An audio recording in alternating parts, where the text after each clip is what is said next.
Madzulo abwino kuchokera kuno ku Times Television TTV ndi nthawi ya nkhani mwatsatanetsatane ndipo muli ndi ine Wonder Msisia. Koma poyamba nayi mitu yache. Mtsogoleri wa dziko lino Lazarus Chakwera wati katemera wa nthenda ya COVID-19 athandiza kuti dziko lino lipambane pa nkhondo yolimbana ndi nthendayi. Nyumba ya malamulo lachinayi yakana kukambirana nkhani yokhudza kuchosa pakati, ndipo nduna ya zachuma a Felix Mluso ati padakali pano boma lilibe ndondomeko yopereka ndalama ku bungwe la Eskom kuti ntchito zake ziyambe kuyendanso bwino. Tili ndi izi ndi zina zambiri, tiyeni tikhalire limodzi.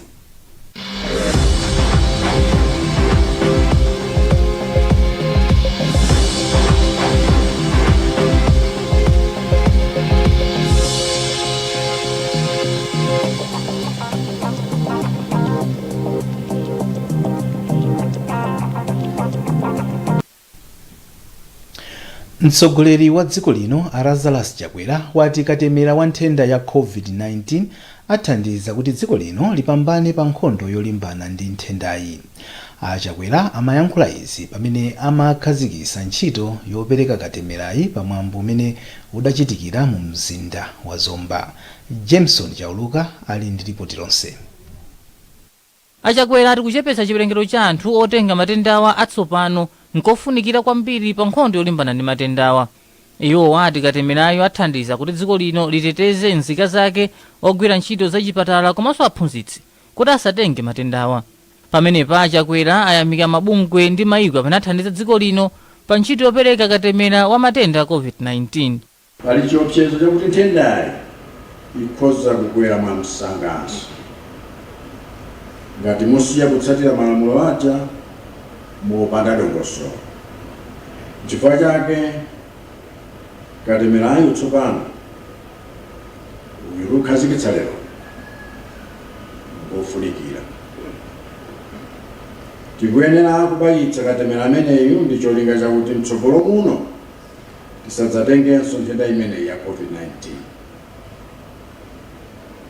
Tiyenera kubayitsa katemera ameneyu kuti titeteze miyoyo yathu komanso miyoyo ya ogwira ntchito mzipatala zathu. Tikuyenera kubayitsa katemera ameneyu kuti titeteze miyoyo ya aphunzitsi kuti iwo apitirize kusula atsogoleri amawa. Koma tikuyenera kudziwa kuti pali anthu ambiri amene athandiza kuti tifike mepa.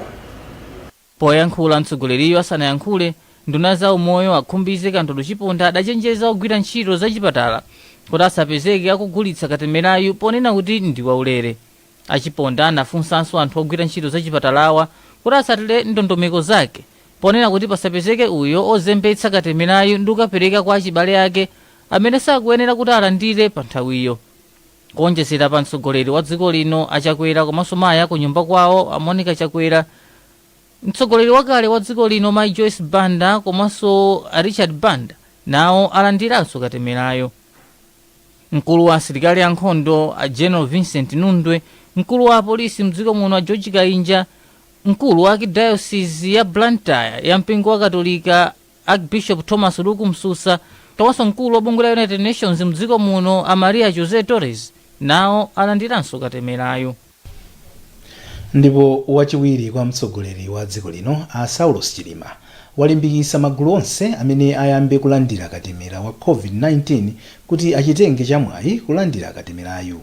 Chilima amene ati katemerayu ndi otetezeka amayankhula izi pamene amatsegulira ntchito yopereka katemerayu mu mzinda wa Mzuzu. Feston Malekezo waza ndi ripoti lonse. Chilima anati chomwe iwo akufuna komanso chomwe mtsogoleri wa dziko lino Lazarus Chakwera akufunisisa kuti Amalawi adziwe nchoti katemerayo nkwabwino ndipo aliyense akuyenera kutenga. Chonde tipemphe kuti amene tili oyenerera azaka zoyenerera kuti tikhoza kubayitsa katemera ameneyo tisaope, tibayitse ndithu kuti poyamba tidziteteze ife komanso titeteze okondedwa athu. Izi tikumva manong'onong'o ndiye munthuyo ife tingolimbikitsa kuti mmene tatsogola chonchimo zikutanthauza kuti zinthu zenizeni sizabodza. Ndiye tilimbikitsane kuti nthawi ikakwana tisaope. Chilima anati pokhala iwo oyamba kulandira katemerayo ali ndi chiyembekezo kuti Amalawi nawo atengapo mbali popita kuchipatala ndi kukalandira katemerayo. Mawu ake wachiwiri kwa nduna ya zaumoyo Akhrise Kalamula Kanyaso anati katemerayo ndi njira ina yowonjezera ku njira zina zimene boma layika zothandizira kulesa kufala kwa nthenda ya COVID-19. Pakadali pano boma lakhazikitsa malo okwana 861 omwe anthu azikalandirako katemerayo mdziko muno. Asanatsekulire ndondomeko yolandira katemerayo, Chilima anakayenderanso malo amene pakumangidwa chipatala chimene chizithandiza anthu odwala nthenda ya COVID-19 ku chipatala chachikulu cha Mzuzu. Ena mwa anthu amene analandira nawo katemerayo ku Mzuzu ndi wachiwiri kwa Sipika la Nyumba ya Malamulo Aisha Adams, Inkosi Amakhosi Mberwa, komanso omenyera ufulu wa anthu pa nkhani za umoyo Amaziko Matemba. Mawu awo Amatemba anati nkwabwino kuti Amalawi atenge nawo gawo polandira katemerayo popeza kuti athandizira kuchepetsa kufala kwa nthenda ya COVID-19. Ine ndikumva bwino kwambiri, sindikuva china chilichonse, ndipo sindikuvanso ngati mmene ndabwerera sindikuvanso china chilichonse, zonse zabwinobwino. Ndifa ndatsimikiza Malawi kuti katemera amene nthawi yawo ikakwana akabayise athandiza kwambiri kuti nkhani ya COVID-19 ichepe, komanso kuti anthu ambiri asakhale ndi kachilombo kameneka, anthu abwererenso amene amapangira zinthu kale.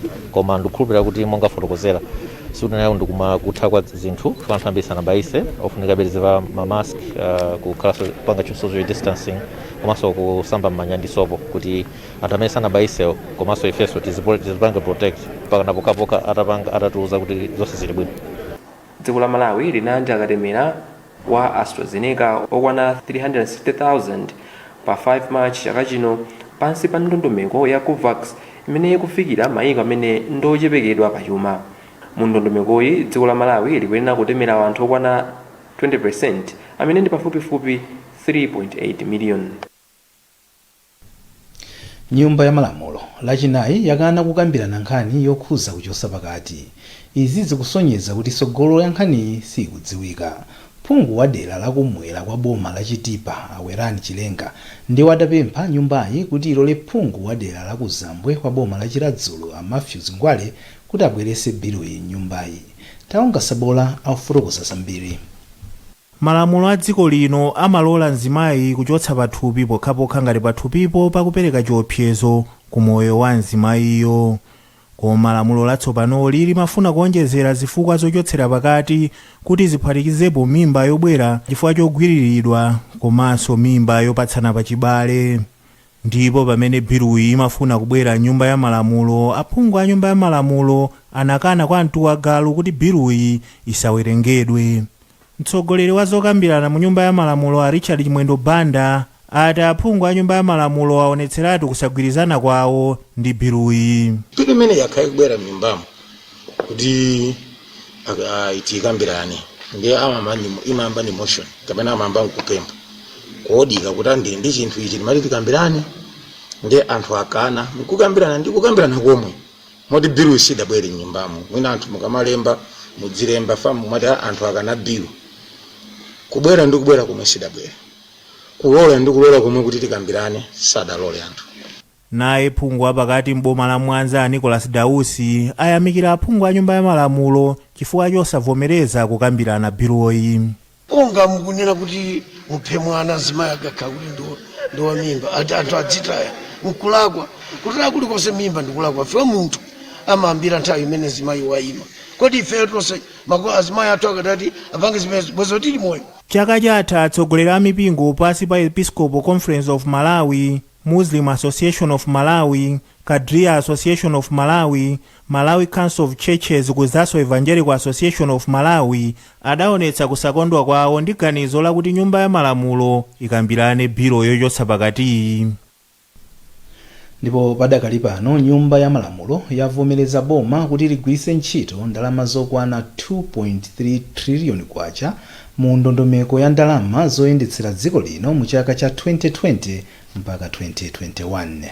ndalama zindi zochuluka ndi 144 billion kwacha kuyerekeza ndi ndalama zokwana 2.1 trillion kwacha zimene nduna ya zachuma a Felix Mlusu adayerekeza kuti dziko la Malawi ligwiritsa ntchito pamene amapereka bajeti mwezi wa Septemba chaka chatha.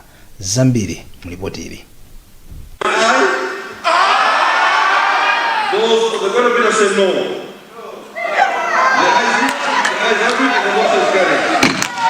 aphungu a nyumba ya malamulo kuvomereza ndondomeko ya zachuma ya chaka cha 2020 mpaka na 2021. ndondomekoyi yadutsa ku nyumba ya malamulo popanda kusintha pena paliponse, ndipo nduna ya zachuma Felix Mlusu yalonjeza kutenga maganizo ena amene aphungu anapereka mnyumbayi ndi kuayika mu bajeti imene ikubwera ya chaka cha 2021 mpaka na chaka cha 2022. poyankhula ndi olemba nkhani ndondomeko ya zachumayi itadutsa, a Mlusu anati ndi okondwa kuti aphungu a nyumba ya malamulo adutsitsa ndondomekoyi. Aphungu amnyumba ino amalamulo kuti ndithu iwowo ayika chikhulupiriro chawo pa boma lino povomereza kuti budget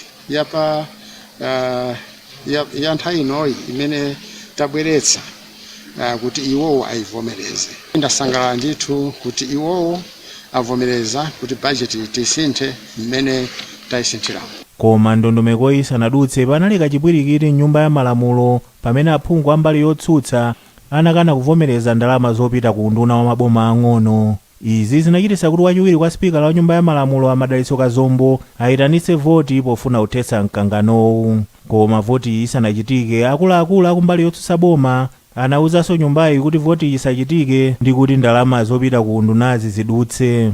Mtsogoleri wa nyumbayi Richard Mwendo Banda anati aphungu otsutsa sanamvetse bwino lomwe zimene zinali mkati mwa ndalama zopita ku nduna wa maboma ang'onowu.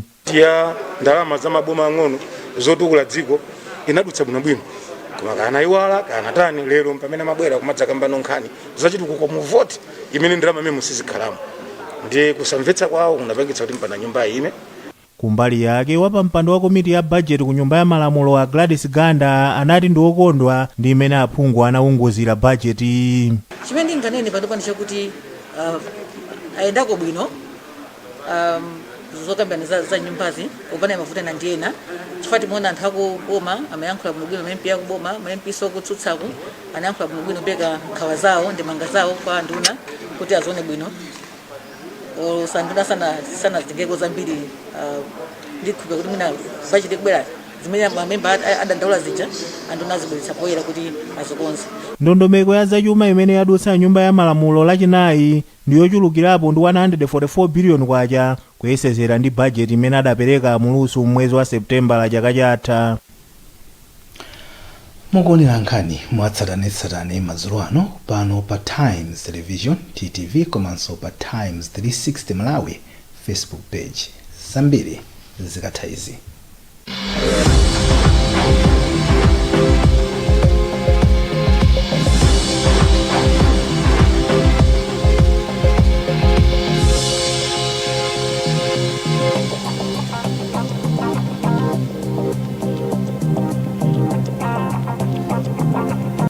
For a better tomorrow, don't forget to do the 1, 2, 3 with Colgate every night.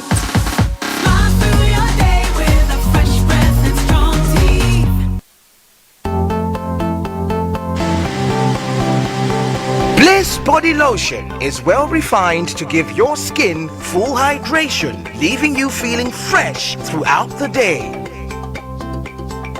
Bliss Body Lotion is a top-range body lotion which contains natural extracts and is found in 3 flavors at a very reasonable price.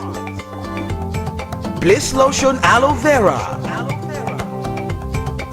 Bliss Lotion Instant Hydration,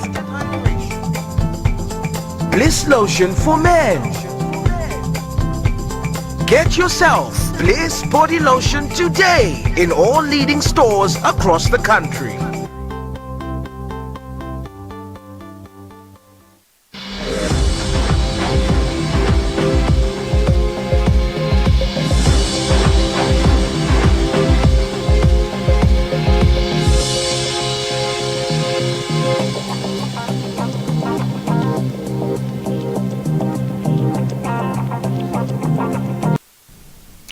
takulandiraninso pamene tikupitirira ndi nkhani mwatsatanetsatane pano pa Times Television TTV komanso Times 360 Malawi Facebook page. Nduna ya zachuma a Felix Mlusu yati padakali pano boma lilibe malingaliro opereka ndalama ku bungwe la Eskom kuti ntchito zake ziyambe kuyendanso bwino. Amlusu anena izi ku nyumba ya malamulo pamene amayankha funso kuchokera kwa phungu wakumwera kwa boma la Lazarus a Joseph Mwanamveka amene adapempha boma kuti lithandize bungwe la Eskom ndi ndalama kuti kampani ikwanise kulumikiza magetsi kwa makasitomala. Koma Mlusu ati boma likuyembekeza kuti Eskom iyike mapulani olozeka mmene ingapitisire ntchito zake patsogolo. Amlusu afotokoza.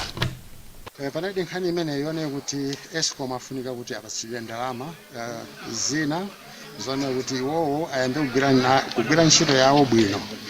Ndiye ine ndinanena kuti apoti ndipofunikira koma tisanapereke ndalama ife tafunsa Eskom kuti iwowo atipatse dongosolo lawo kuti kodi Eskom kuti iyambenso kugwira ntchito bwino chimene chofunika ndi chani. Chifukwa ife tikudziwa kuti si ndalama zokha zimene Eskom ifuna kuti igwire ntchito yake. Pali ndalamazo ndiponso palinso zinthu zina zoti zathandizire kapena mwina kuonjezera mastafu kapenanso mwina afuna zipangizo zina zone kuti agwire ntchito. Ndiye tauza kuti iwowo atipatse ndondomeko yonse tione kunena kuti chofunikira chenicheni kuti Eskom tithandize. Bwalo la milandu lalikulu ku Lilongwe lati lipereka chigamulo chake mawa chokhuza ndalama zimene mtsogoleri wakale a Peter Mutharika komanso mlembi wakale wa boma a Lloyd Muhala akuyenera kupereka kamba kopezeka olakwa pa mulandu woloyera ntchito za mabwalo a milandu. A Mutharika komanso a Muhala adapereka kalata yotumiza kutchuti chokakamiza mkulu wa mabwalo a milandu a Andrew Nyirenda komanso oweruza milandu ku bwalo lalikulu a Edward Twere podikirira kupuma pa ntchito. Oyimirira bungwe la Human Rights Defenders Coalition, Malawi Law Society komanso Association of Magistrates in Malawi amene adakadandaula ku bwalo la milandu akufuna awiriwa apereke chindapusa cha ndalama zokwana 68 million kwacha. Osogolera bungwe la Malawi Law Society a Barton Muhango akufotokoza. So chimene chachitika nchoti abwalo sanathe kumaliza kuwerengera ndalama imene ikunena akuperekedwa chifukwa zikhangati anali bizeso ndi ntchito zina. So atiuza kuti tibwere mawa 8:30 akhala atamaliza chigamulo chawo kuti mfundo zina amaliza pamene kwasandira ayike bwinobwino ma figures amene akuganiza kuti ndioyenerera kuti akwanirise chigamulo chimene anapereka a Judge Kandawire pa 20 November 2020. Lilongwe ndi likulu la dziko lino ndipo ndikumene kuli ofisi zambiri za boma komanso mabungwe amene si aboma. Ngakhale izi zili chonchi, misewu ya mu mzindawu kuphatikizapo ya area 49, area 25 ndi area 23 idawonongeka. Matthews Kasanda ali ndi zambiri mulipotiri.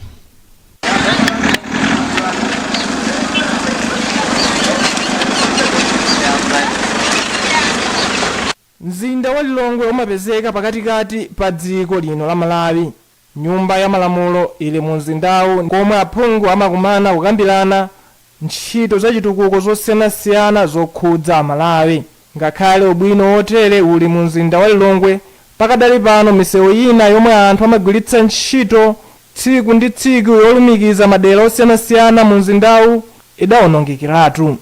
Izi zikuchititsa anthu ena okhala mu mzindawu kuonetsa mkwiyo ndi kupempha adindo kuti achitepo kanthu. Times yakhala ikuyenda m'madera osiyanasiyana mu mzindawu kukatsimikiza za mmene misewu yawonongekera. Muno tilimu ndi mu mzinda wa Lilongwe. So umene pamene ndayimapa ndi msewu wochokera ku area 23 kukafika mtawuni. So umene uzaka zochepa zimene zapitazi unali watala. Koma pakadali pano tala amene anawonongeka msewu watsalabe panopa tikuzone kuti ndi wadoti. Mbali yayikulu yatsala ya doti. Kupatula dera la area 23, misewu ina yomwe idawonongeka ndipo ndi maenje ndi akawale komanso winanso wamkatikati mwa tawuni kuchokera pa Lilongwe Bridge kudutsa pa stolo ya Ulian kukatulukira kumalo ofikira mabasi a Lilongwe. Oyendetsa galimoto ngoyenda wapasi ngakhalenso kabaza akhala akudandaula mopitirira. So umene uri pano parondo arivura kwambiri tikamba nkhani ya mayendedwe ndi mmene muonera musiku libwino ya pali ponse pali dzenje ndipo magalimoto ma suspension sakulimba lokoma mwameya akanatiganizira ndithu tili ndi MP athu kuno koma sikudzora tiganizira bwanji zanse umene apemphero bindula omwe amayendetsa njinga ya moto yakabaza ati mmene misewu ilili pakadali pano imatha kuchititsa ngozi makamaka nyengo ino ya mvula. Pakadali pano mneneri wa khonsolo ya Lilongwe Atamala Chafunya wati khonsoloyi ili ndi mapulani okonza misewu yosiyanasiyana mu mzindawu. Iwo ati pakadali pano ali mkati moyang'ana makampani oti agwire ntchitoyi. Manja okwana 1275 ana achichepere awathetsa kwa mafumu awiri mboma la Mulanje mu zaka zitatu. Mafumuwa ndi Mthawira komanso Chikumbu. Izi zadziwika pa mkumano umene bungwe la Girl Empowerment Network ndi mafumu a mboma la Mulanje komanso unduna wa maboma aang'ono adali nawo mu mzinda wa Blantyre. Zambiri mu ripoti ili kuchokera kwa Justin Mkwewu. Izi zachitika kudzera mu ntchito yothetsa mabanja a ana achichepere komanso kupewa mimba zosakonzekera yomwe bungwe la Ginet likugwira ndi bungwe la Plan Malawi ndi thandizo la ndalama lochokera ku bungwe la Plan German. Mmodzi mwa akuluakulu ku Ginet Atakundwa Kaliwo anati mabanja a ana komanso mimba zosakonzekera linali vuto lalikulu asanabwere ndi ntchitoyi. Tikulimbikitsana ndi mafumu kuti azipanga misonkhano komanso kuyenda khomo ndi khomo kuwalimbikitsa asikana ndithu kuti asamakwatiwe adakala ang'onoang'ono. Tikulimbikisanso kukhala ndi maklabu kuti atsikana azipita ku klabu kukaphunzira amene thupi lawo limayendera, ubwino wa sukulu komanso kukumana ndi anthu ena omwe angalimbikise kuti azikhala ku sukulu. Ndipo taona ndithu kuti ntchito imeneyi ikuyenda bwino. Mfumu yayikulu Chikumbu yomwe yathetsa mabanja okwana 2005 mu zaka zitatuzi inati ngakhale izi zatheka ndikovuta kuti atsikanawa asabwererenso mu mabanja. Iwo apempha boma kuti libwezeresenso mphamvu ya malamulo ang'onoang'ono a m'mamidzi omwe mafumu amagwiritsa ntchito. Wachiwiri kwa nduna ya zamaboma ang'onoang'ono a Halima Daudi anati ndi wokondwa ndi zomwe ntchitoyi yakwaniritsa. A Ginet ndi Plan Malawi agwira ntchito tamandika ku Mulanje ndi mafumu aku Mulanje monga ngati asinyo Chikumbu asinyo Nthiramanja. Mafumu awa nawonso paokha akugwira ntchito tamandika kwawo. Kafukufuku akuonetsa kuti mwa atsikana 100 aliwonse mdziko muno 48 amakwatiwa asanafike zaka 18. Nkhani zathu ndi zomwezi koma tisadasiyane nayinso mitu yace. Mtsogoleri wa dziko lino Lazarus Chakwera wati katemera wa nthenda ya COVID-19 athandiza kuti dziko lino lipambane pa nkhondo yolimbana ndi nthendayi. Ndipo nyumba ya malamulo lachinayi yakana kukambirana nkhani yokhudza kuchosa pakati. Ndipo nduna ya zachuma a Felix Mluso ati padakali pano boma lilibe ndondomeko yopereka ndalama ku bungwe la Eskom kuti ntchito zake ziyambe kuyendanso bwino. Kumbukirani kuti mutha kupeza nkhanizi ndi zina zambiri pa makina a internet pa www.times.mw, pa Facebook pa tsamba la Times 360 Malawi komanso pa Twitter @Times360 Malawi. Chonde sambani m'manja pafupi, khalani motalikana ndi anzanu komanso valani zotchinga kumaso mamaski nthawi zonse kuti muziteteze ku COVID-19. Munali ndine Wonder Msisia. Ufunirani usiku wopambana nonse. Pitirirani kuonera maprogramu otsatira pompano pa Times Television TTV.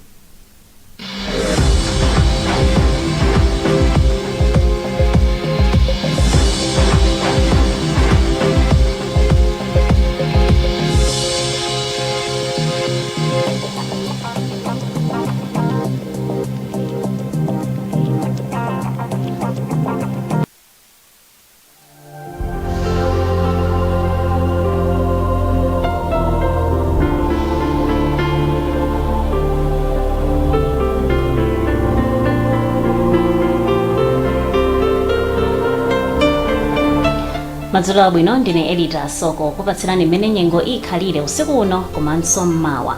Kugwa mvula ya mabingu m'madera ochulukirapo usiku uno ndi mawa mmawa. Mawa masana kuzagwa mvula ya mphamvu ndi mabingu m'madera ambiri. Langizo tilewe kuoloka komwe madzi asefukira kapena akuthamanga wambiri. tsopano tikupatsirani mmene kutenthere m'madera osiyanasiyana mdziko muno.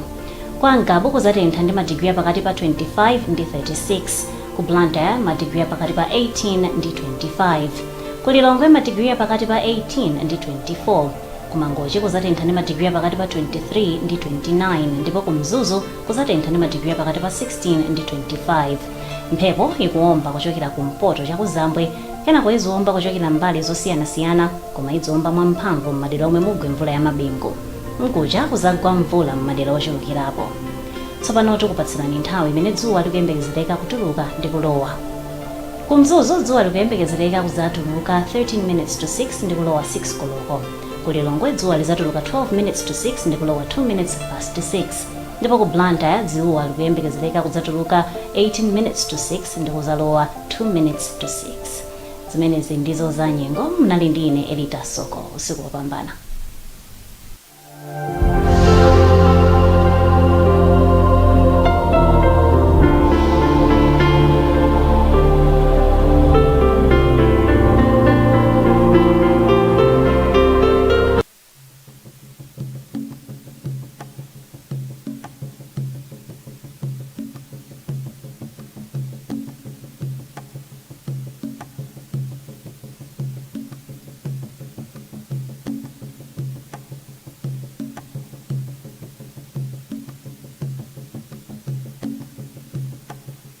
Pachijeo pali mawu amati munga umadzali mafija omwe.